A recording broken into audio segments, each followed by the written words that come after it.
Okay, I'd just like to give you some reflections this morning on my time working with Satish and Raju at Nimble Foundation. I've been coming here now probably about 6 months or so, and it all started one morning when I was reading the newspaper and picked up in a small advertisement the names of Nimble Foundation and voice coaching. So I thought I'll give a call and see what this is about. Satish answered and he invited me to come and join him one evening the following week. So I came along and we had a one-to-one session, which was a fabulous session. I have to say, very interesting indeed.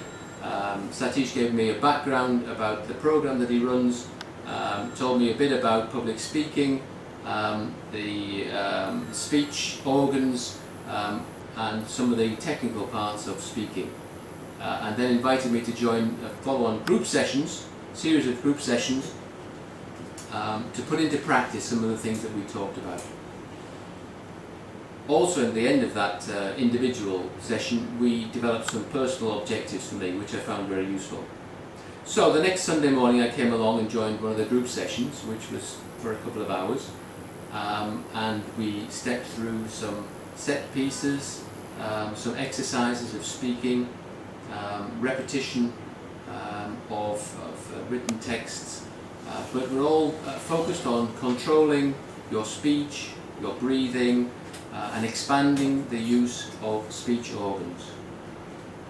So this was the first part of the group sessions, and then the second part of the group sessions, on each occasion there would be a topic which was introduced, the group would discuss the topic, and then each individual would give back their reflections and their perspectives on what was the topic of the day. And these sessions were very interesting. Everybody, I found, was very forthcoming with their perspectives, and I learned quite a lot about India, Indian people, and the differences between the Western culture and the Indian culture. And I really enjoyed those sessions. Some fantastic input from all the people I met. So I joined those sessions and we did those for a couple of months, and then latterly I realised that the objectives in the group sessions were not always very focused on my personal objectives, or perhaps what had happened is that I'd taken from those sessions what I could and then found I wanted to focus back on some other aspects. So I had a chat again with Satish and we agreed that I would come along then for some one-to-one sessions, and I've been doing that now for the past couple of months.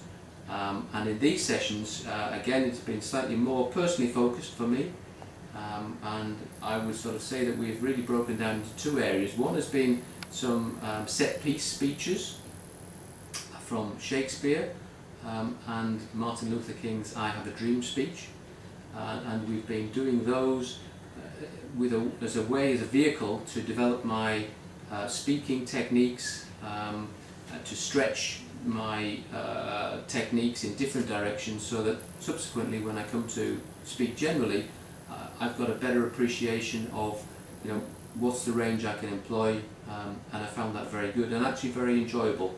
I come from Stratford-upon-Avon, and that's my home, so Shakespeare is dear to my heart, and it's been great to learn some of his speeches as a side for me personally. The second part then of the individual sessions has been working on impromptu speeches, and that's been very enjoyable. We've had a review this morning and taken a step back again and reflected and said, okay, so where are we now, and what should we do going forward?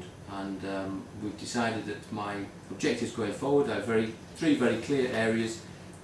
With respect to the voice itself, I'd like to sort of broaden the depth and the range of tone in my voice. With sort of speaking as speeches, I want to concentrate on impromptu speeches, make them compelling, interesting for other people, and stimulate sort of conversation from there.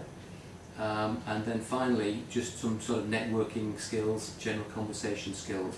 So those three areas is what we'll look at going forward.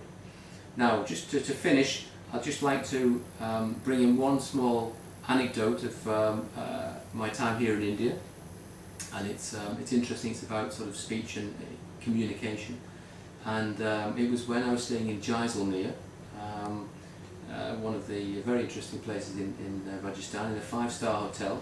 I went down for breakfast one morning. The waiter said to me, "Sir, can I get you a tea or a coffee?" And I said, "Yes, please. I'd like a cup of chamomile tea." And he said to me, "Oh, sorry, sir, camels don't make tea. They make milk."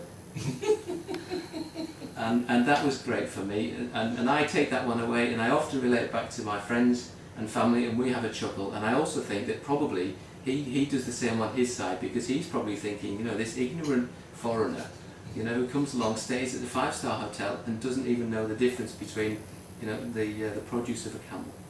So I've had a great time here, and I look forward to more good times going forward. Good.